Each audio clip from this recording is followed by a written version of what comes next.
Welcome to நலம் தானா viewers. இன்னைக்கு அவள் வச்சு சக்கரை பொங்கல் செய்ய போறோம். என்ன விசேஷம்? இன்னைக்கு சித்ரா பௌர்ணமி. எப்பொழுதும் சாதாரணமா பொங்கல் செய்வோம், இல்லைன்னா மத்தியானம் வடை பாயாசம் செய்வோம். இன்னைக்கு ஸ்பெஷலா கொஞ்சம் அவள் பொங்கல் செய்யலாம் அப்படின்னு சொல்லிட்டு நெய்வேத்தியத்துக்கா 2 கப்பு அவள் எடுத்திருக்கேன், 1/2 கப்பு ரவை. இந்த ரவையை வறுத்து வச்சுக்கணும்.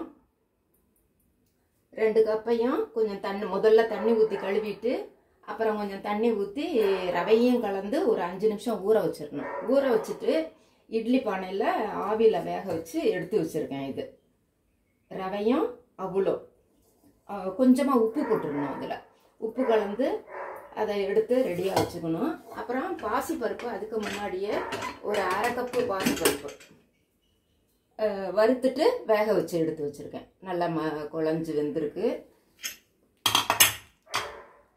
தெரியுதா? பாசிப்பருப்பு வேக வச்சு எடுத்து வச்சுருக்கேன். 1/2 கப்பு வெல்லம்.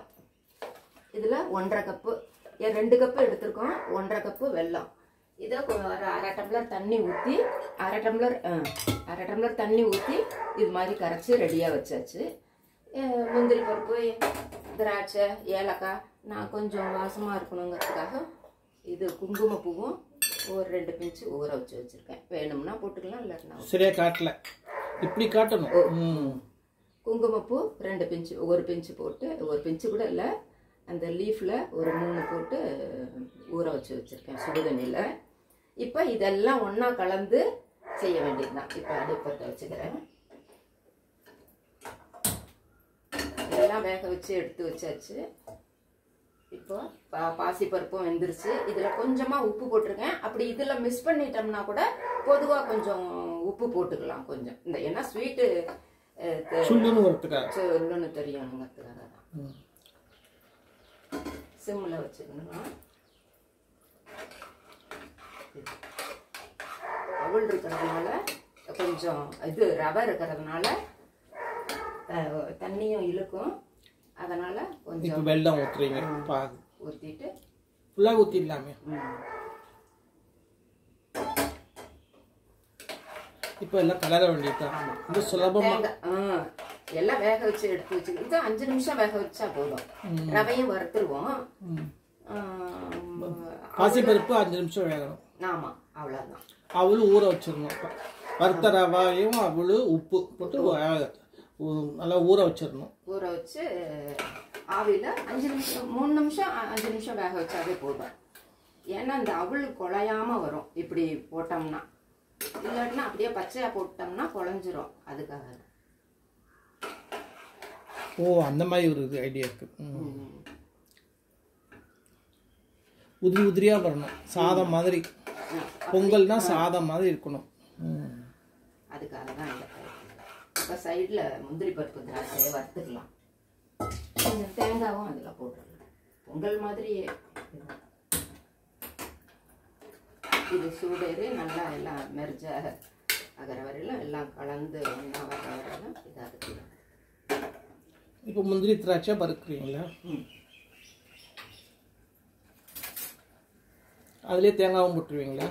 கடைசியில் வறுபட்டதுக்கப்புறம் இதில் தேங்காய் போட்டோம்னா வாசமாகவும் இருக்கும், டேஸ்டாகவும் இருக்கும். டேஸ்டாக கிருவி போடுறீங்களா? கல் கல்லுப்பழமும் போட்டால் ஒரு சிலர் பிடிக்கும், மெல்றதுக்கு ஒரு சிலருக்கு கஷ்டப்படணுமா இருக்கும்னு சொல்லுவாங்க. நம்ம துருவியை தான் எப்பொழுதும் போட்டுக்கிறோம்.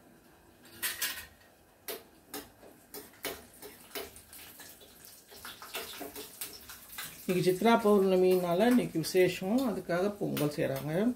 மதியானம் சாப்பாட்டுக்கு வந்து சித்ரானம், தேங்காய் சாதம், புளி சாதம் அது மாதிரிலாம் செஞ்சு சாப்பிட்டு சில பேர் வந்து நைட்டில் செஞ்சுட்டு மாடியில் போய் உட்காந்து எல்லாம் வெளிச்சத்தை சாப்பிடுவாங்க. இல்லை சில பேர் வந்து மதியானமே லஞ்சுக்கு போய் கூட ஒரு சிலர் உட்காந்து சாப்பிடுவாங்க. அது சித்ரா பௌர்ணமி ரொம்ப விசேஷமானது. இதில் போட்டுடலாம். இப்போ திராட்சை, முந்திரி, தேங்காய் எல்லாம் வறுபட்டுருச்சு.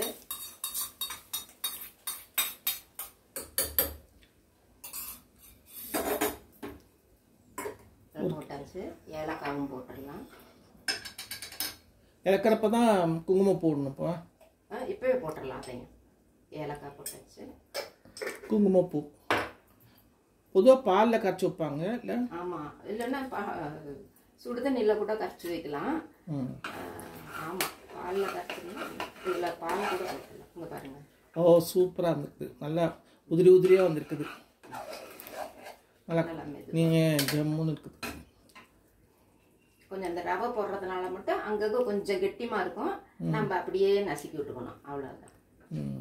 இது ஒரு புது விதமான டேஸ்ட்டாக இந்த மாசி பொறுத்து கலக்கிறதுனால ரொம்ப நல்லா இருக்கும். உடம்புக்கும் சத்து வேற.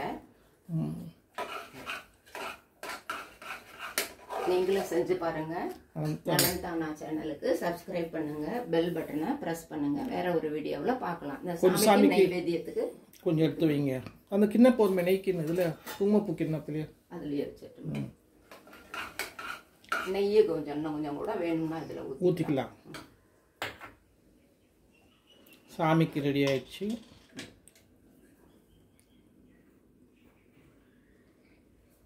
நல்லா வீட்டு நெய், இது வீட்லேயே வெண்ணெய் எடுத்து காய்ச்சின நெய். பாய்.